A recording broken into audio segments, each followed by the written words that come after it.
Despierta España, que no te engañen.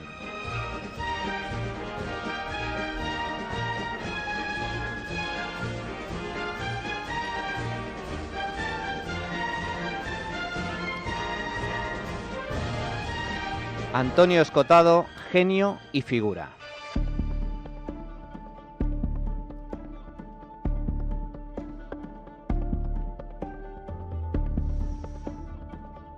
Hace un par de semanas que se ha cumplido el tercer aniversario del fallecimiento de Antonio Escotado, filósofo, profesor, escritor de éxito y sobre todo un gran divulgador de las ideas de la libertad, especialmente en los últimos años de su vida, con una trilogía, Los enemigos del comercio, que ya es una obra de referencia. Fue un trabajador incansable, un genio ávido de conocimiento y en busca constante de la verdad.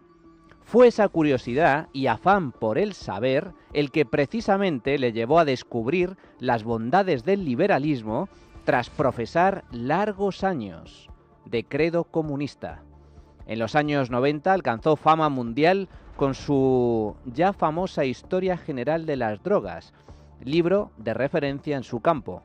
Le siguieron otras muchas obras destacadas como Caos y Orden, donde aúna distintas disciplinas, pero es en el ya citado Enemigos del Comercio donde aborda con profundidad y detalle la historia moral de la propiedad y su antítesis, el comunismo a lo largo de la historia. Escotado recibió varias distinciones en vida, como el Premio Anagrama, el Premio Espasa de Ensayo o el Premio Juan de Mariana 2019 en reconocimiento a una trayectoria ejemplar en defensa de la libertad. Ya han pasado 3 años desde su marcha y aunque se ha celebrado algún que otro conmemorativo en su memoria, no hay distinciones suficientes para honrar su recuerdo y valiosas aportaciones al mundo del pensamiento. Valgan como ejemplo las siguientes perlas. Veamos.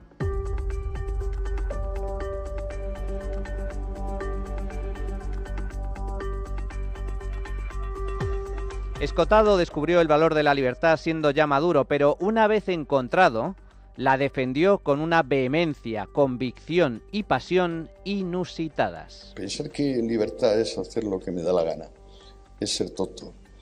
Hegel decía, libertad es conciencia de la necesidad. Montesquieu, muy bellamente, decía, libertad es poder hacer lo que debemos. Luego hay farsantes que dicen que libertad es, pues, o no tener límites. Bueno, ¿dónde encuentra usted eso? Quizás en la geometría, donde solo hay el punto y la recta. No, la vida es pura exigencia, límites. Una libertad que no sea responsabilidad es fraude. Escotado conoce y resume a la perfección cuál es el único camino posible para erradicar la pobreza. Les propongo para empezar que combatir la pobreza no hay más que un camino, y es crear riqueza. Que cuanto más ricos haya, menos pobres habrá. Y que para crear y aumentar la riqueza en el mundo, la mejor receta es, sin ningún género de duda, el capitalismo. El sistema capitalista está basado en una destrucción creativa, una innovación que afecta principalmente a las personas y que beneficia fundamentalmente a las masas. No queremos ver esto. ¿Por qué no queremos ver esto? Yo me lo he preguntado a mí mismo, porque naturalmente es sondeando mi corazón donde he encontrado estas extrañas paradojas. A mí me parece que tenemos una nostalgia del amo y del siervo, y que con el capitalismo privado se han acabado los amos y los siervos. Tras siglos de esclavitud, se han acabado los amos y los siervos, porque gracias al capitalismo somos libres y, por tanto, dueños de nuestro propio destino.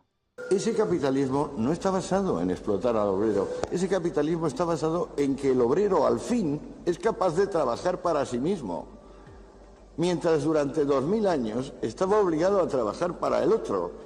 El obrero es lo que nosotros llamamos empresario. Lamento, porque estoy seguro que es otra de las amnesias que les cubre a ustedes el sentido de la palabra empresario. El empresario trabaja por todos.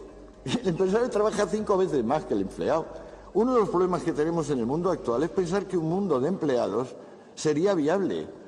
No es viable un mundo de empleados. Ese es el fracaso del socialismo marxista. Escotado sabe y explica que el mercado somos todos nosotros interactuando entre sí, comprando y vendiendo lo que producimos mediante transacciones libres y voluntarias. Mercado no es nada más que oferta y demanda, juego de oferta y demanda. Mercado significa que no nos ordenan ni qué hacer ni qué consumir, ni qué producir ni qué consumir. Eso es lo que es mercado. Entonces, claro, cualquier ataque a eso es simplemente un ataque a la autonomía de la voluntad. Pero claro, al igual que el capitalismo ha logrado el mayor nivel de riqueza, prosperidad y bienestar que ha conocido el hombre desde que el mundo es mundo, su mayor enemigo, el socialismo, ha sido la mayor de las calamidades.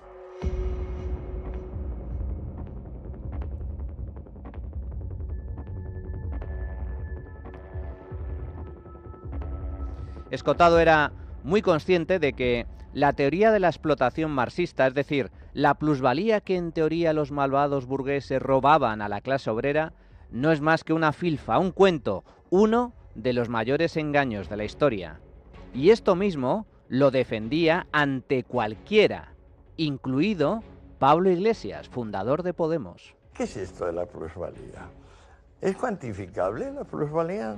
¿Realmente puedes decir que el coste del que te pone el crédito y el coste del empresario que saca adelante el negocio, eso puedes prescindir? Pues lo intentaron 80 años, Pablo, ¿y qué salió? Lo que salió, muy bien lo que salió. Lo que salió no fue bonito, pero... No fue bonito, no, fue el hambre. Así es. El principal fruto del comunismo es hambre, es muerte y es represión. El infierno en la tierra. El comunismo científico tiene la increíble insolencia de querer crear el paraíso en la tierra. Y al fin, esto es lo que yo voy descubriendo por ahora en el tomo 3 de mi investigación, consigue la forma más parecida, jamás ensayada, al infierno. El comunismo, que es la forma más radical de socialismo, es una ideología asesina y criminal. Y el capitalismo siempre ha tenido mala prensa. El comunismo siempre ha tenido buena prensa. Ahora que estoy en pleno volumen 3, he descubierto que Rusia perdió en la guerra civil 1,5 millones de personas. Mucho, ¿eh? Sin embargo, perdió en los primeros 5 años de égida de Lenin, de hambre y de frío, casi 30. Estamos hablando de 1/4 de la población. ¿A qué no se lo han enseñado en el colegio? Y lo más paradójico del asunto es que los grandes referentes del rojerío, tanto nacional como internacional, son una panda de ignorantes, de miserables y de niños de papá. ¿Le suena?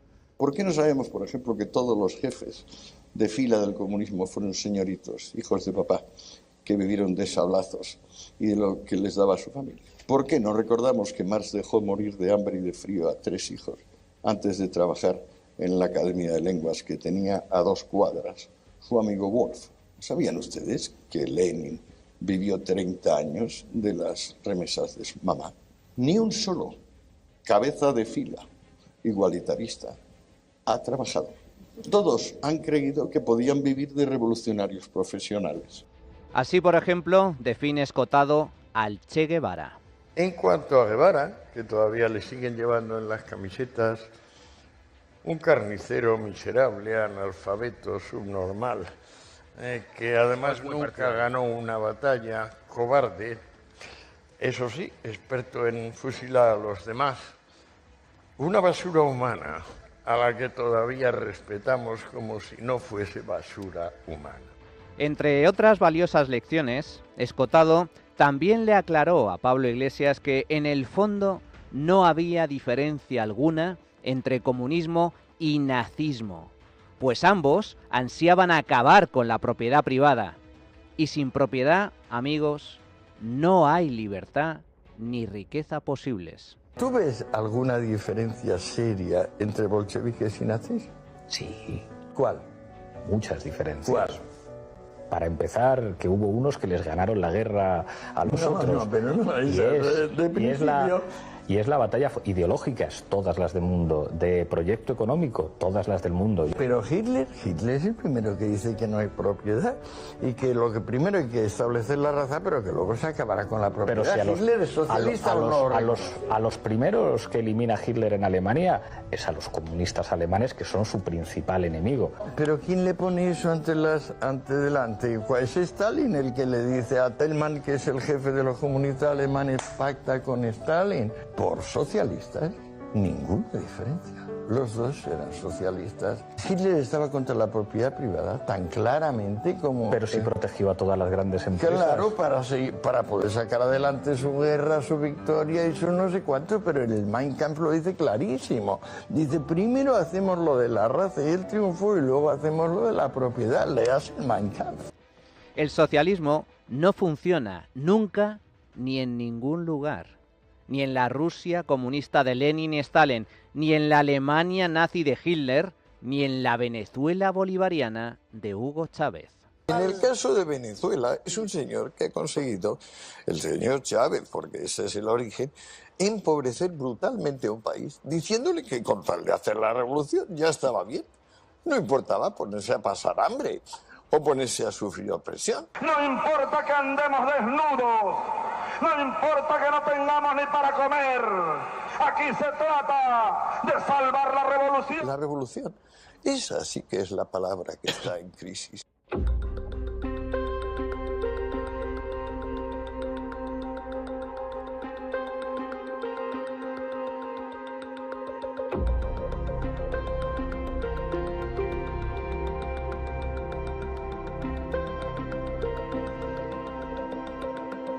¿Y qué pasa con España? Pues bastan un par de perlas.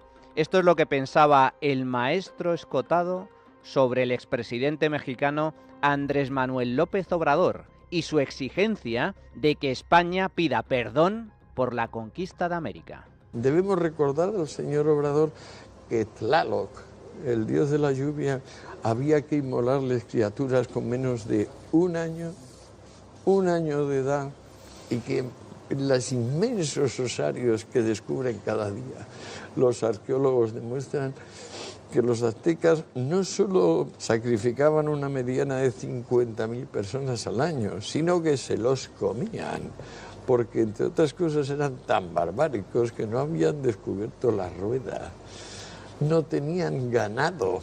La sociedad más monstruosa que los tiempos recuerdan, con mucha diferencia, mucho peor que la espartana, es la azteca. Eso al señor López Obrador o no lo sabe o lo quiere ocultar. Me parece una miseria y una maldad. Y esto es lo que opina Escotado sobre el descubrimiento de América. España, en la empresa colonizadora de América, demostró una benevolencia, una compasión inusual. Vamos, en realidad creo que no hay un ejemplo en la historia universal parecido de benevolencia al que se expresan las leyes de Indias, en la actitud de Isabel la Católica y en la formidable colección de hombres ilustres y sabios que configuran la Escuela de Salamanca.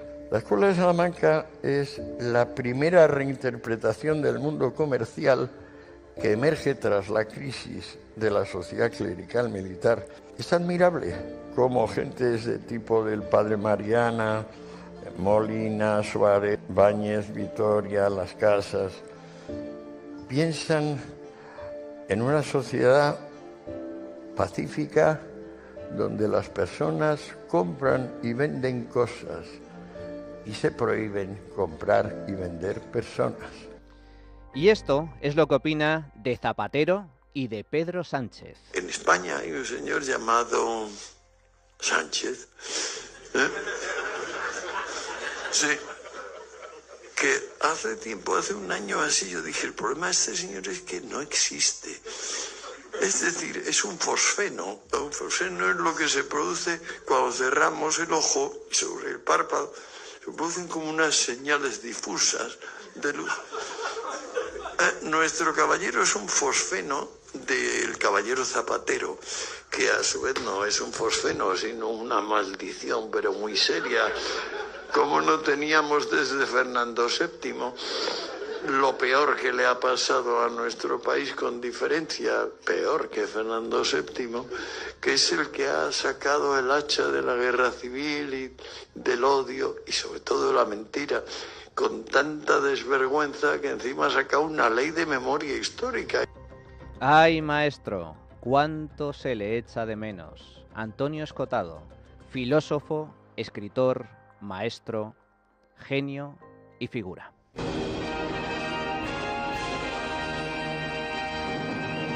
La trinchera de llamas.